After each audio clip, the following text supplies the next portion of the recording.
Hi, my name is Carol Pepper. I'm the CEO of Pepper International.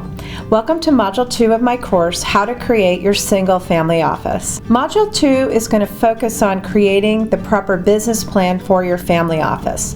One of the best ways to save money is to plan before you start creating your office. A written plan is the key to success.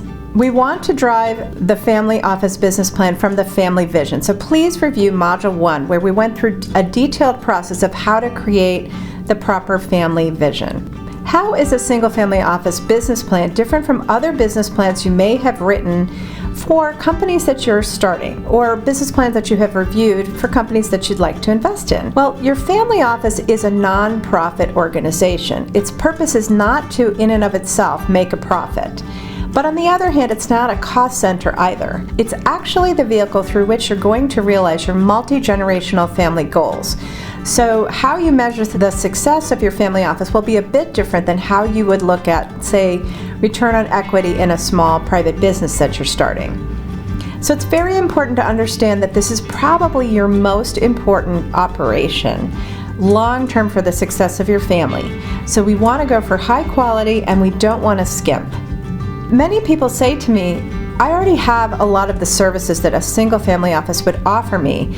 They've been done by my corporate staff, perhaps in the holding company of all of my companies. And I advise you strongly to separate your family office from your holding company operations, or divide the time of the staff of the holding company operations carefully between corporate time and personal time. The single family office is where you keep all of your personal expenses and your personal matters, as opposed to the corporate matters. This, for example, I've seen a lot of single family offices that were really run by the CFO out of the holding company. Now, the CFO is probably fantastic at running corporate operations, but he or she is not necessarily expert at running the personal matters of a wealthy family.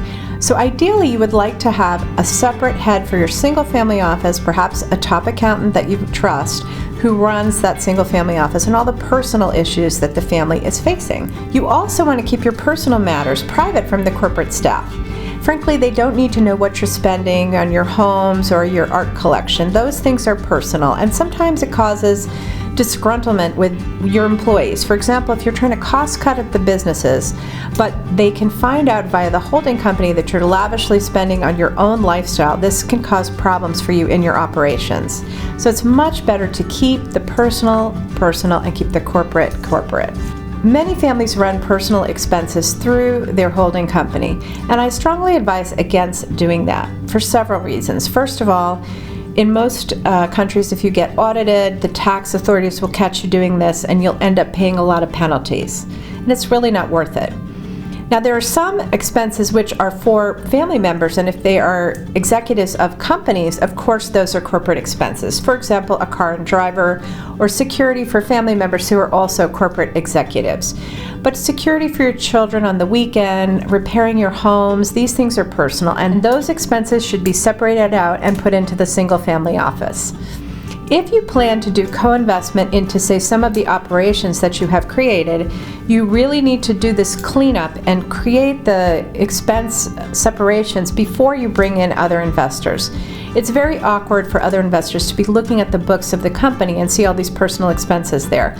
Much better to clean that up before you look for co-investment partners.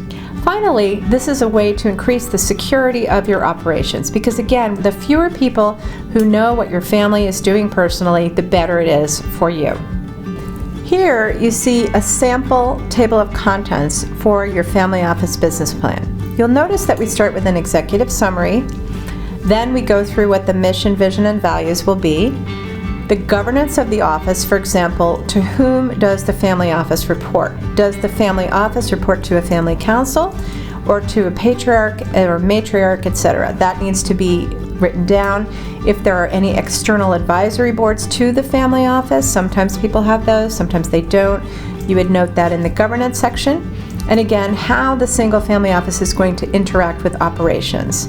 So for example, maybe the single family office will contract with the holding company shared services for IT or things like that. Not a problem as long as everything's carefully separated and delineated and you're charging back to the holding company for the personal services that you use from those resources.